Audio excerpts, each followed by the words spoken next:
Hello guys, update day sa among ongoing project is ang karang giuna namo is hagdan para na access ta diri sa taas kung natay isa ka nga gamit.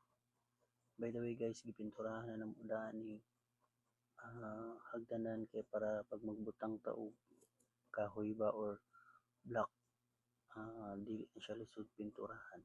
Mao ni terrace.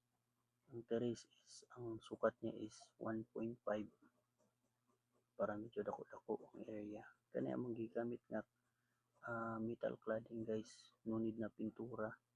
Nindot siya gamiton kay kanang less hassle na siya sa atong pagkabit.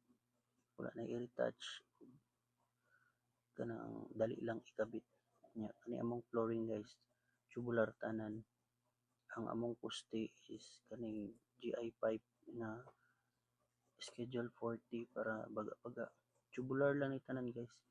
Ang gamit namo is 2x2 o 2x4, 1x2 o 1x3.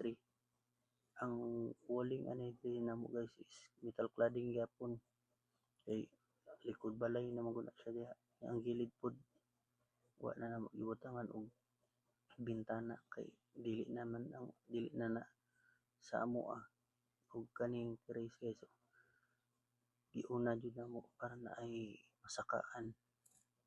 Tapos kanang area dira sa washing area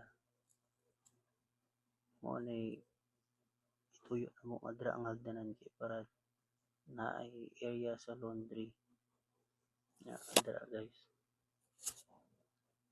Ang area ni guys is 15 feet by 13 feet lang. Mao ni mga materyales nga gigamit namo kana guys, gidouble namo para lig-on pod siya gyud para in case sakaan gyud siya og daghang mga gamit dili siya maunsa. Kana guys, mao nay gibuhusan namo diha bandang part para mopatong ang bakal diha. Diri guys, kitchen area na lang ina diri ug kanang kan-anan mao ni area diri nga kulang na lang tiles. Tapos cladding gyapon namong harap niya, sliding. Kana nga area nga kitchen wala na guba na diri among laundry area. Salamat guys sa pagtan-aw.